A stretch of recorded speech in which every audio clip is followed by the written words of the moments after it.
Hi friends, welcome to my channel.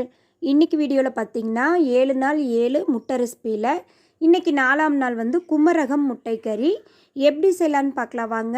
நம்ம சேனலுக்கு நீங்கள் புதுசாக இருந்தால் சேனலை மறக்காமல் சப்ஸ்கிரைப் பண்ணிவிட்டு கூடவே பெல் பட்டனையும் கிளிக் பண்ணிடுங்க. இது இட்லி, தோசை, சப்பாத்தி, சாதம் எல்லாத்துக்குமே சூப்பராக இருக்கும்.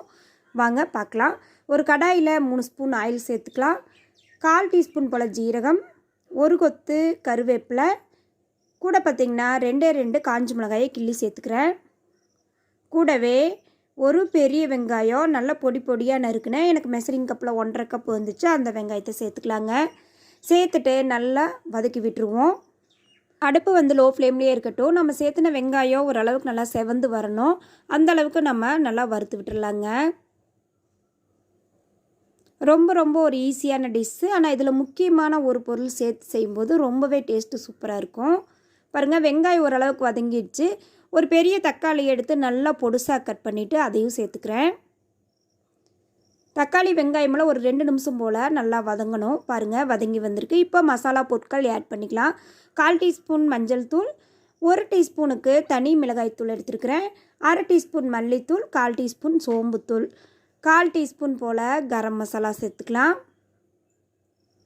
சேர்த்துட்டு மசாலா வந்து ஒரு 2 நிமிஷம் நல்லா வதங்கட்டும்.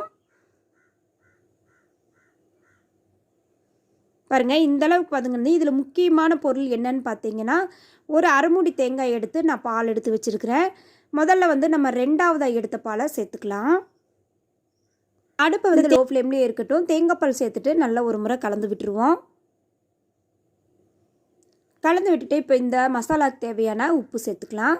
சேர்த்துட்டு ஒரு நிமிஷம் நல்லா கொதிக்கட்டும். நம்ம இந்த தேங்காய் பால் சேர்த்து செய்யும்போது இந்த முட்டைக்கறி வந்து ரொம்ப டேஸ்ட்டாக இருக்கும். பாருங்கள், நல்லா கொதிச்சு வந்துருச்சு. இந்த ஸ்டேஜில் நான் ஒரு 3 முட்டை எடுத்து வேக வச்சுருக்கிறேன். அதை வந்து 2ஆக கட் பண்ணிவிட்டு இது கூட சேர்த்துடலாம். பாருங்கள், இது போல் திருப்பி சேர்த்துக்கோங்க. சேர்த்துட்டு முட்டை உடையாமல் லேசாக மசாலா எடுத்து முட்டை மேலே நம்ம படுற மாதிரி இது போல் நீங்கள் கலந்து விட்டுருங்க. கலந்து விட்டுட்டு இப்போது முதல்ல எடுத்த தேங்காய் பாலை சேர்த்துக்கலாம். முதல்ல எடுத்த கெட்டிப்பால் அதை வந்து இப்போ சேர்த்து விட்டுருவோம். சேர்த்துட்டு ஒரு முறை கலந்துக்குவோம். கலந்துட்டு ஒரு மூடி போட்டு ஒரு 2 நிமிஷம் லோ ஃப்ளேமில் வச்சிட்டிங்கன்னா இந்த தேங்காய் பால், இந்த மசாலா, இந்த முட்டை எல்லாமே நல்லா மிக்ஸ் ஆகி வந்துடும். பாருங்கள், நல்லாவே கொதிக்குது. அவ்வளோதாங்க, சூப்பரான குமரகம் முட்டைக்கறி ரெடி ஆயிடுச்சு. இது நீங்கள் இட்லி, தோசை, சாதம், சப்பாத்திக்கு நல்லாயிருக்கும். பேச்சுலர் இருந்தால் செய்கிறதும் ஈஸி. கடைசியாக வந்து மல்லி இலை தூவி இறக்கிக்கலாம். ஃப்ரெண்ட்ஸ், உங்களுக்கு முட்டையில் ஏதாச்சும் வித்தியாசமான ரெசிபி தெரிஞ்சால் கண்டிப்பாக கமெண்ட் பாக்ஸில் கமெண்ட் பண்ணுங்கள்.